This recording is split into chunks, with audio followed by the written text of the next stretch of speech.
When I was a little kid, my father always took me to the baseball field.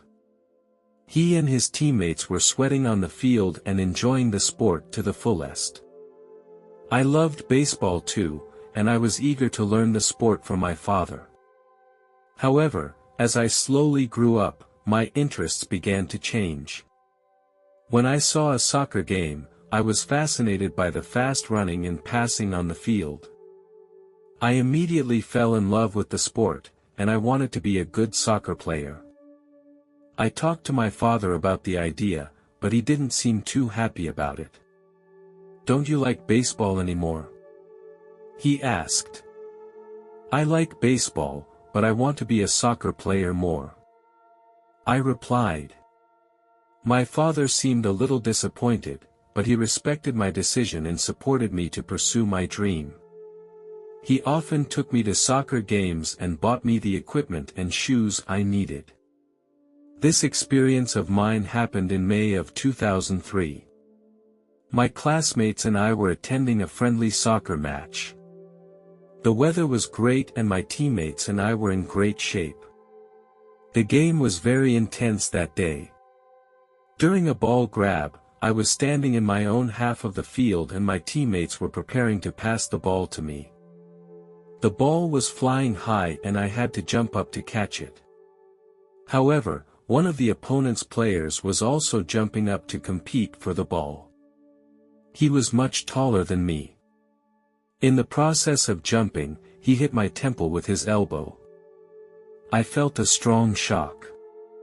Instantly, I felt as if I had fallen out of the sky and my body was completely out of control. My brain seemed to stop working instantly. Strange images and sounds began to appear in my mind, as if I had entered a completely unfamiliar world. As I floated in the air, I saw the soccer field below me. My coach and other teammates gathered around me, and the coach's expression looked nervous. He reassured the other players while telling those around me not to get too close and to try to keep the air circulating. I felt very light now, as if a feather was floating in the air. This feeling made me feel very wonderful. I also felt very scared because I didn't know what would happen next. Suddenly, a tunnel appeared above me. When I entered the tunnel, I saw a young lady. She was very beautiful. Later I realized that she was my grandmother. Only she looked a little younger. She smiled and said, "I have been waiting for you." This surprised me, and I couldn't understand why she was waiting for me, since we hadn't met before. When I felt confused, she seemed to already know what I was thinking. She said, "I am waiting for you because you are lost and I will help you find your way home." I was surprised. "How did you know what I was thinking?" I asked. She replied, "In heaven, there are no secrets." Her expression was conveyed to me in a nonverbal form. The feeling was truly amazing. I had never had such an intimate and direct way of communication. She told me that there is no hypocrisy or concealment of any kind here. You don't need words to communicate here because there are more efficient ways to communicate in heaven. No one lies here because everyone knows what each other is thinking. I inquired of her, "And how do you plan to get me back on the right path?" Her answer surprised me even more when she said, "When you were created, you knew what you were going to be. Unfortunately, you have lost your way." I was surprised because I never thought I would lose my way. "If the soul is lost, it will not find its way home," she continued. Near-death experiences are God's way of helping them. I was even more confused when I heard this statement, and I didn't understand if it meant I was about to die. She seemed to sense my unease and she reassured me, "Don't worry, my child, this is just a wake-up call. You must gain strength from it and find your way again. Some souls will choose to stay in heaven and give up their life on earth for a while. And some souls will choose to return to Earth to continue their lives and return to their families. She explained that God loves all His children. He wants them all to fulfill their mission. He won't judge them if they don't succeed the first time. He will keep giving them chances until they have fulfilled their mission. I asked her, "But I don't know now what kind of person I should be. And what do I need to do next?" I was a little surprised and disturbed when she told me that I had to talk to my father. I asked her, "Does this mean I have to talk to God? He should be very busy, right?" She led me to a huge staircase. I didn't see God, but I could hear His voice. He called out my name and then welcomed me by name. I was amazed because it was the first time I had ever heard God's voice. His voice was so warm and comforting that it made me feel very relaxed. He told me that He was always watching over me. I felt very shocked inside because I never thought I would be watched by God. I immediately felt very small and God was so great. God said, "Do you remember what you asked me to discuss before?" I couldn't answer Him because I didn't remember ever talking to Him. God gently put His finger on my forehead, and then I began to remember what had happened before. I used to have a dream to become a professional soccer player. I spent a lot of time and energy chasing that dream, but ultimately failed. When I came back here, I realized it wasn't what I really wanted. I wanted to be a lawyer with integrity and provide legal assistance to those who could not afford to defend themselves. I expressed my thoughts to God. He told me that it was a noble desire and that He would always support me and help me achieve this dream. I said to God, "I know what I should do now. I am ready to go back." A smile appeared on God's face and then said, "I will also give you another option. If you feel that this life is a failure now, you can also stay. You can also try to return to earth life again later. In heaven, time is not a problem, and we will always wait for your decision." I asked God, "What will happen to my family if I stay?" God replied, "Your family will come here to reunite with you after you finish your own mission." But God also reminded me that if you stay here, your mother will be very sad. Hearing these words made me feel conflicted.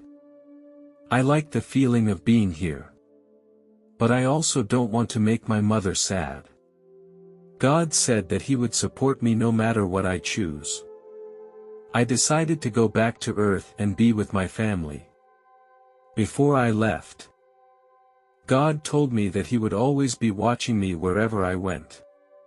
He also reminded me that love exists within everyone and that I can feel it all the time if I want to.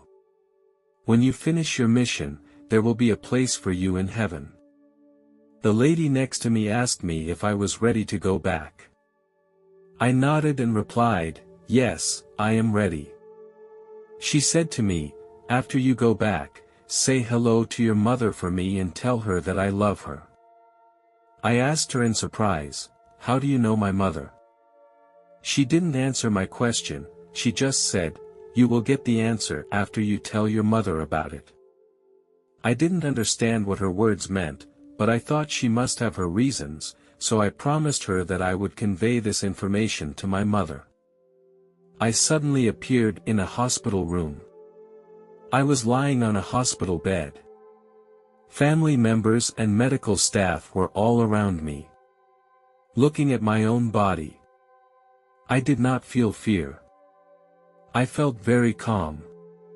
Suddenly, I felt myself being pulled back into the real world. I heard the sound of someone talking around me. When I opened my eyes, I saw my mother. My mother had been crying. She saw me open my eyes and hugged me excitedly. What was happening here? I asked the paramedics around me. "It's okay, you're going to be fine. You have a mild concussion." I told my mother that I had met a lady in heaven. She told me to say hello to you. Mother's eyes were filled with surprise and confusion. She asked me who the lady was and I told her I didn't know. This confused the mother even more. The nurses around me were also looking at me, and they obviously thought I was lying. I realized that it was probably not a good idea for me to tell anyone else about my experience in heaven. When I got home, my mother was eager to know more details about the lady, and she asked me to describe her appearance and characteristics. As I described it, my mother gave a surprised look. Finally, my mother went into the storage room, as if she was looking for something. I asked her what she was doing. She didn't answer me. About half an hour later, she held a picture in her hand. My mother asked me if this was her. I took the picture and saw that it was the same lady I had met. Her smile and appearance were exactly the same as I remembered. I was surprised and asked my mother, "Who is this?" My mother choked up and said, "She is your grandmother." My mother explained that my grandmother had passed away 8 years before I was born. She was a very kind and benevolent person who spent all her energy on her family. I realized that I had met the grandmother I had never met. She gave me guidance and comfort. This experience made me believe that deceased loved ones are somehow interconnected with us. While in college, I chose to major in law. I completed my studies with honors. I was also actively involved in various charity activities on campus, hoping to make my contribution to society. This is what I always wanted to do. After graduation, I joined a charity organization and became a volunteer. I use my free time to provide free legal assistance to those in need. I always believe that the law should be fair and everyone should be treated justly. I receive emails from many people every day. I will answer each email carefully and do my best to help them solve their problems. In the process, I feel that life is very fulfilling. I knew I was doing something worthwhile. I did not forget my commitment to God. When I got married, my wife was also very understanding and supportive of my work. We have a lovely son. I will play soccer with him often. Although I didn't become a soccer player, I got fun and relaxation from it. My family life is full of love and happiness. This is my story. I believe that if we strive to pursue our ambitions, we can have a full and meaningful life.